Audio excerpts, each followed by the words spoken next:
Good morning, everyone. All right. We are in the third week of a four-part series titled Love Like Jesus, and we started off this series with a message that I call Role Model. And the idea here is that when it comes to love, all of us have a role model for love. Some of you grew up in one of those families where your parents, they never fought. And if they did have an issue, they kept it really quiet, and they were always united, they were always together, and so the role model or the idea of love that you had, it didn't have conflict, it didn't have any of that thing going on, and it was relatively a positive model for love that you experienced, and you're blessed because of it. Others of us, we grew up in a house that had a lot of fireworks, and I'm not talking about 4th of July fireworks, but mom and dad, they would get into it sometimes, and you would hear yelling and raised voices, and maybe they stuck it through, maybe they were still aligned, but your model for love involves some conflict, involves some name calling, involves some yelling, and that's the model for love that you have when you think about loving other people. Or maybe you grew up in a household where, dad said he loved you and then he left. Or mom said that she loved you and she had an affair and disappeared. And so your model for love, it's kind of broken. And for you, it's been hard to trust people because of how you grew up and what you saw. All of us have a model for love. And if we were to be followers of Jesus, what Jesus says to us, he says, I want to be your role model when it comes to love. And one of the most important moments in the Gospels, in the Gospel of John, John chapter 13, Jesus, he says, I give you a new commandment, love one another as I have loved you. By this, everyone will know that you're my disciples. If you are my followers, my disciples, if you're my students, you're going to follow my model for love. That's what it means to be a Christian, is to love like Jesus loved. And if you keep reading from chapter 13 into chapter 15, Jesus, he reveals something significant about what it means to love like he loved. He says, as the Father has loved me, I love you. In other words, the source of his love for his disciples and for all of us by extension is not his feelings, it's not our behavior, rather it is the love of the Heavenly Father. And he would say to us, I think, that if we are going to attempt to love like he loved, that we need to let the source of our love come from our Father above. Because a lot of times, we love because, we're feeling the love, right? She's cute. It's easy to love her. He's really nice. It's easy to love him. But there's other times when you're not feeling it. Or there's times where their behavior really warrants a love. He did something really thoughtful, showed up at the time that I needed him. She was just amazing, said all the things I needed to hear, and so it's easy to love. But there's other times when that person's behavior does not deserve love. And Jesus is saying that if you want to love in a transformative way, if you're going to have me be your role model for love, it's a different kind of love. I know you had a role model. Maybe it was a good one growing up, maybe not so good. But if you're my disciple, I'm inviting you to have me be your role model. You need to have a source for your love that is far more stable than your feelings and the behavior of other people. You need to let the source of your love come from the Father above. Now, last week, we talked about intentional relationships. This is one of the 3 core values of our church. It's been printed in your bulletins for the last 3 or 4 years. Our vision as a church, as simply as we can put it, is we just want to be a group of people that are trying to love like Jesus loved. And to do that, there's 3 core values that I think will help us do that. One of them is intentional relationships. And the reason that's one of our values is that if you read the story of Jesus, you'll see that he's incredibly intentional in building relationships with other people. We looked at his relationship with a man that I like to call Simon Johnson. He's Simon, son of John. We also know of him as Peter. And Jesus, he's incredibly intentional. If you weave all 4 of the gospel accounts together, he's incredibly intentional in building a relationship with Peter. He invests time with him, invites him to get to know him better, invests more time, helps him out a little bit, invites him some more, and eventually invites him to become a devoted follower. And over time, after investing and inviting, he invites Peter one last time, and Peter, he leaves everything and becomes one of the most significant disciples in all of history. And so to love like Jesus, you must. To love like Jesus, I must. To love like Jesus, we must. We must invest and invite like Jesus. And last week, and this is the end of the review, okay? Last week, I encourage you to invest in getting to know people in the church. Ask them their name.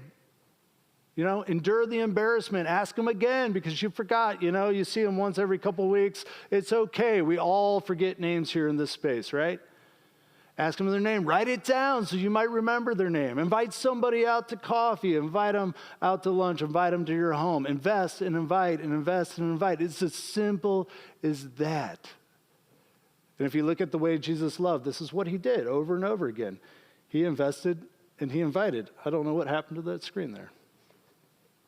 Today we're going to talk about the second core value of our church, which is growing faithfulness. And next week we'll wrap up the series with a sermon on servant leadership. I want to ask you to fill in the blank. Blank is the most important skill for loving like Jesus. Any guesses? It's the name of our church. Come on, say it with me now. Faith. Faith is the most important skill for loving like Jesus. By the way, how many of you have been downstairs in the fellowship hall? We got some new signs that are going to be put in soon, right? Faith, right? And it's a great name because it's an important skill. And a skill, I like to call faith a skill because a skill is something you can get better at. A skill is something you can grow.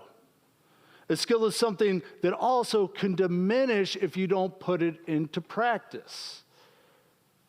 Faith is the most important skill when it comes to loving like Jesus. And this is a definition for faith. I didn't come up with it, but I love it, and now it's mine, and I hope it'll be yours too. By the end of the day, my goal is that this will be imprinted in your brains and on your hearts. Faith is a skill. Faith is doing what you can do and trusting God to do what only God can do. Faith is doing what you can do and trusting God to do what only God can do. Faith has these two parts, doing and trusting. One of the most famous places where there's a definition of faith that's given is in the book of Hebrews. We don't know who the author is in Hebrews, but it's in our New Testament. In Hebrews chapter 11, the author says this: "Now faith is confidence in what we hope for and assurance of what we do not see." It's confidence and assurance. It is trust, because faith, one side of it is trusting in what God can do. But if you continue to read Hebrews chapter 11, you'll see that the writer of Hebrews, he also understands faith to have a doing component. Here's how he puts it. By faith, Noah responded. By faith, Abraham obeyed. By faith, Isaac blessed. By faith, Moses was hidden. By faith, Rahab she welcomed. By faith, they conquered kingdoms, brought about justice, realized promises, shut the mouths of lions, put out raging fires, and escaped the edge of the sword. By faith, and this last one right here, some of you came here today just to hear this. By faith, that is, doing what you can do and trusting God to do what only God can do, they found strength in weakness. And sometimes we're weak because life can be really hard. And the writer of Hebrews is saying, by faith, by doing what you can do and trusting God to do what only God can do, you can actually find strength in the midst of your weakness by faith. Faith is trusting what God can do and doing what you can do. I don't think you're getting it yet. Let me help you out here. Going over the Gospel of Matthew, here's what Matthew says about the faith of Jesus. Jesus began to show his disciples that he had to go to Jerusalem and that he had to be killed and raised on the third day. See, Jesus, he was willing to do what he could do, which was go to Jerusalem. And he trusted God to do what only God can do, which was to raise him. Faith is a skill, and Jesus had a highly developed skill of faith. Faith is a skill to do what you can do and trust God to do what only God can do. Let me put it a different way. If God was 100 steps away from you, the God that we come to know in Jesus Christ, a God who loves you and that is willing to remove boundaries to come find you, God is willing to take the 99 steps to meet you where you are. And the question of faith is this: will you take the one? Will you take the one? Because if you didn't know it already, faith takes one step at a time because Faith moves one step at a time. You see, God will put a destination in front of you and even give you a sense of direction. You might, want a new job and a new career, and so you have a sense of where you want to get to. You might want to have a family, and you might want to have a marriage. You might want to improve your marriage. You're going to have the sense of where you want to go to. You might want to get better financial health or just physical health. God's going to give you a destination, even a sense of direction, but then he's just going to give you the one step. And you see, what you want is you want to know what steps 2, 3, 4, 5, 6, and 7 are. You want to know the whole path, and you want assurance that there's going to be no setbacks, that there's going to be no mystery, there's going to be no hardship. And I know this about you because it's true about me. But what God will do in your life, and what God does in my life, is he gives us a destination, he gives us a sense of direction, and then he gives us the first step. And you got to take the first step. If you have the skill of faith, you take the first step. Let's talk about what you can do and what you can't do. What you can do is bring an umbrella. What you can't do is control the weather. What you can do is save some money. What you can't do is control the economy. What you can do is you can offer care to somebody. What you can't do is determine how they're going to feel about that care. And here's the thing. I'm going to talk to some of you now, and it's going to be a little bit offensive, but, I'm here to love you, okay? And I put myself in this category, so I'm not pointing the finger at you. I'm one of these people, too. I'll tell you how in just a minute. But here's the thing. Those with little faith, and that's some of us here today, those with little faith spend their energy on what they can't do at the expense of what they can do. Anybody guilty of this? I mean, I could have left the house earlier today because it was sleeting. That's what I could have done. What I couldn't do was control the weather and the fact that it was sleeting and dangerous for me to drive here this morning. What I did do was complain. I was by myself, was complain openly in the car about the weather. How foolish am I? And I spend my energy on what I can't do, and then I don't have much energy left to do what I can do. Faith is a skill that does what you can do and trust God with what you can't do. Let me ask you another question. What percentage of your life do you control? 10. That was definitive. Some people have heard this. Some have heard this teaching before, Yeah, and I'm going to come back to it every single time because I think it's helpful, right? Sherry Burns, she told me the first time I taught her, she said that was really helpful. Now it's stuck in her head. I don't know if it's 10, Steve, okay?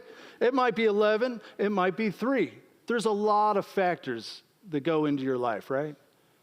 You're born male or female. You're born straight or gay or somewhere in between. You're born as an immigrant. You're born in affluence. You're born in a household where mom and dad, they never fight and they love each other and you got this good model of love. You're born in a household where there's constant fighting and people are leaving and it's just full of chaos and turmoil. There's so many things that influence our life. I don't know what percentage you can control, but let's just say for our argument's sake, Steve, it's 10%. In case of faith, the 10% is yours. It's what you should focus on. It's where you take your step. And that leaves the 90% to God. Faith is doing your 10%. Stuck in Sherry Burns' head ever since I taught it the first time. Faith is doing your 10% and trusting God to do your 90%. And those that have the skill of faith, they put their energy into the things they can control and trust God to do the things that they can control. They're not filled with worry. You know the image that Jesus gives of worry? One of them is spinning. You ever spun around, You start spinning, you're expending energy, and you're making yourself sick, but you're getting nowhere. Worry is a subtraction. You're to give that over to God. That's God's 90%. Do what you can do. Trust God to do what only God can do. Would you hold up your hand like this with 5 fingers up? Matthew chapter 5 is where you find the Sermon on the Mount. I want you to go home tonight and read it. Okay, you can put your hands down. Go home and read this. And you're going to have some questions, and that's good. And if you want, you can text me, you can call me. I would love to talk to you about it. I'm available to you for pastoral care if you ever have a need. You can reach out to me. We got other people that are involved in our care team. We can do that for sure. I do limited counseling. But the thing that very few actually ask me to do that I love to do, actually Bill over here, the new guy, everybody give it up as new guy Bill, round of applause. He asked me to talk theology. And he's like, I don't want to be a burden on your time. I'm like, Bill, I'll clear my calendar for that. There's very few things I have to offer you guys, but I'm a nerd when it comes to this Bible stuff. I love to talk about Sermon on the Mount, one of the greatest sermons ever preached. You're welcome. Read it. It's fantastic. And if you keep reading past chapter 7, you'll come to the story of a centurion servant. If you don't know who a centurion is, he's a Roman officer in charge of 100 men. These people were powerful. Jesus and his disciples, the people of Israel, they were under Roman occupation.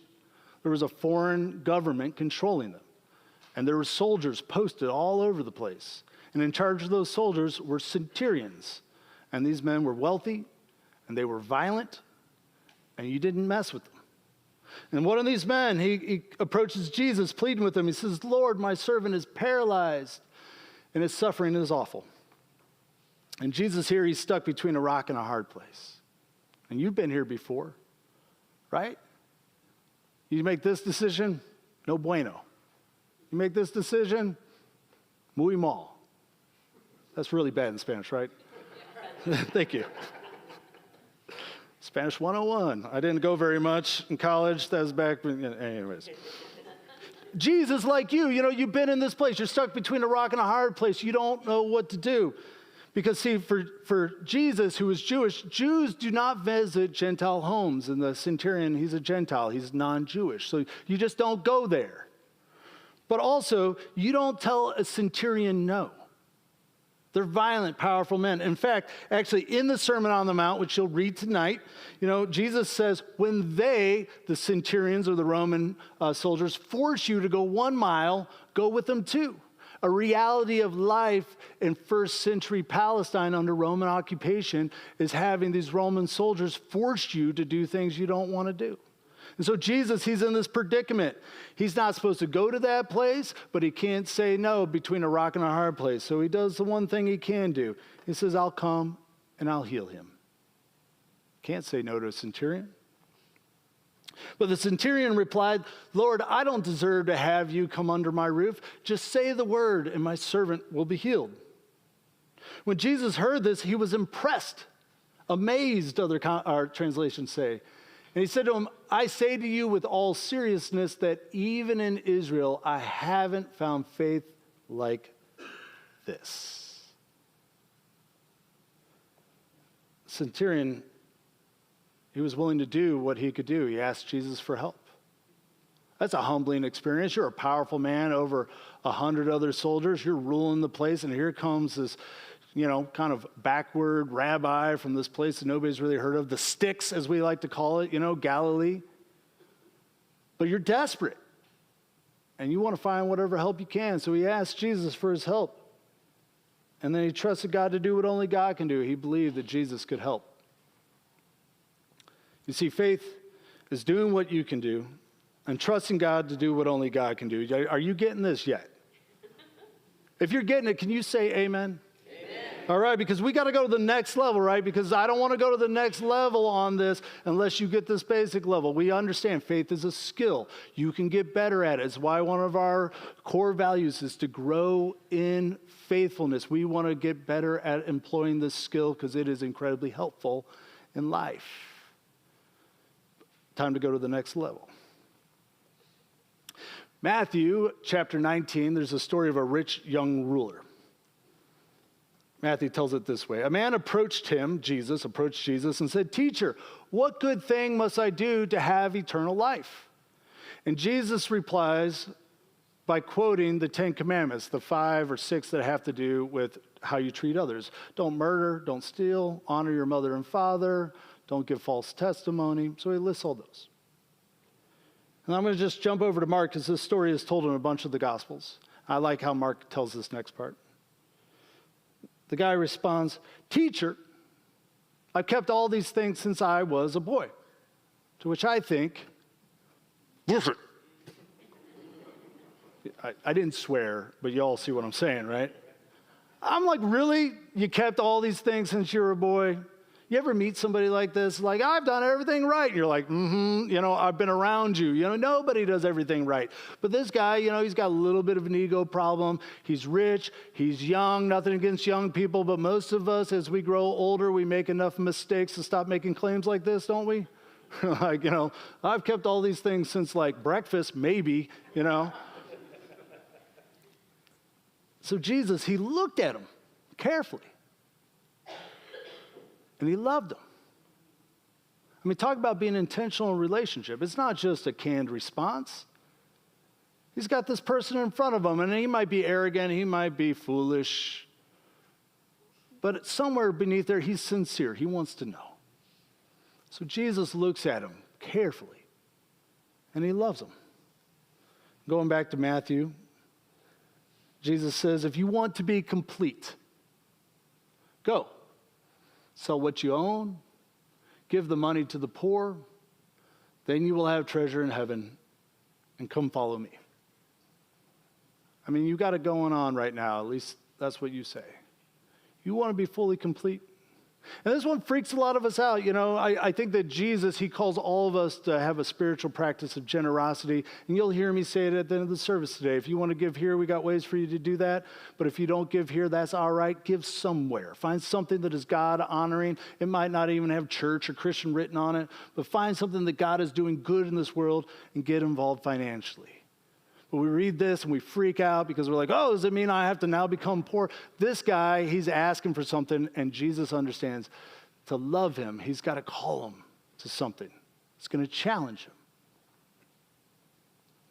But when the young man heard this, he went away saddened because he had many possessions. And then Jesus chased after the man, and he pleaded, don't leave, forget what I said, what do I know anyways? Not in the Bible. This is the next level, okay? Because faith is doing what you can do and trusting God to do what only God can do. And the next level idea is that love has limits. It has limits. And sometimes love requires you to let go. And that might require you to let go of an expectation you have for a loved one. I can't be happy until she stops doing this. I can't be happy until he gets promoted to that.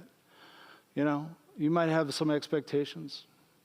You might have some ways of doing things. Well, it's got to be this way, and if you don't park the car that way, we're going to have a fight. You need to let go, whatever that is. Maybe it's something far deeper. Maybe it's a relationship, that's become toxic.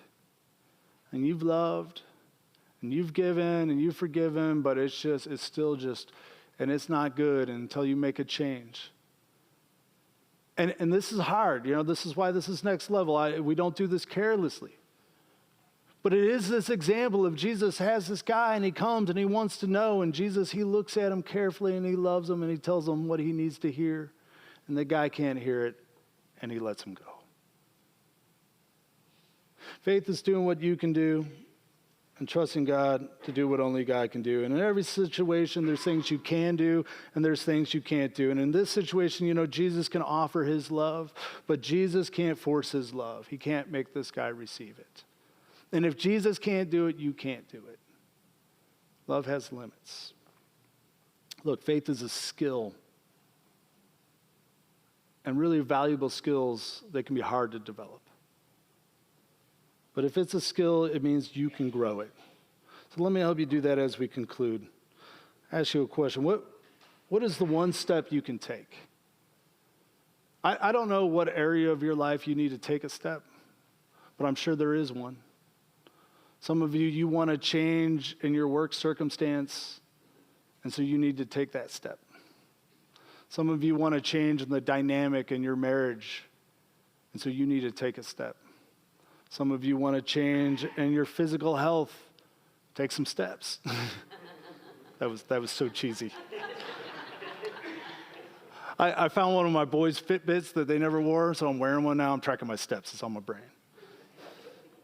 Take a step, but this is how faith works. One step at a time. Let me ask you a different question. This one's pretty personal. Do you do your 10%, or do you focus on God's 90%? Don't point this out to your spouse, right? We don't want to end in a fight here. But some of us, we have a tendency. We will talk about what he said and she said and they do and what if and all these factors that are outside of your control, and that's what you focus on, and you're sitting right there and you could have done something to take a step in the right direction. Do you do your 10% or do you focus on God's 90? Maybe the hardest question is this: what are you holding that love requires you to let go? And in some extreme cases, it might be a relationship. We see that in the life of Jesus. He lets Judas go. He lets the rich young ruler go. But before you start letting everybody in your life go that gives you any trouble, okay, maybe there's some expectations that you should let go, some ways of interacting that you need to let go, some hurt that you need to let go. Faith is a skill you can grow, and it requires trusting God, but it also requires that we do things. And sometimes the thing we need to do is let go of stuff that's not working. Would you close your eyes? I just invite you to imagine. Just imagine if you never missed an opportunity because you became very skilled at taking the one step. Just imagine if you never worried or wasted energy because you became very skilled at doing what you can do and trusting God to do what only God can do. Just imagine for a moment with your eyes closed, if you had the security to let go of the things that love requires you to let go. Because to love like Jesus, we have to grow our faith like Jesus. To trust God with the 90 and to do our 10. You can open your eyes because I just want you to imagine a community of people growing in faithfulness. And I invite you to look around at the people here because this is a community that's growing in faithfulness. There's so much beyond our control as a community, but we keep trying to do what we can do. There's food insecurity on the Southside of Indianapolis, all throughout our city. We can't meet that need all by ourselves, but we can do what we can do. There's a lot of people that are leaving the church because they've been hurt by the church. They've been told because of who they love that they're not loved by God. They've been told that they have to have a certain politics in order to be a true Christian. There's all sorts of things. There's been scandal that's been covered up. There's lots of people, and we're just trying to be a place where people are invited and welcomed and that we keep Jesus at the center, loving like Jesus at the center. That's what we can do. And we just need to continue to grow in our faithfulness, making sure we do what we can do and trust God to do what only God can do. Let us pray together.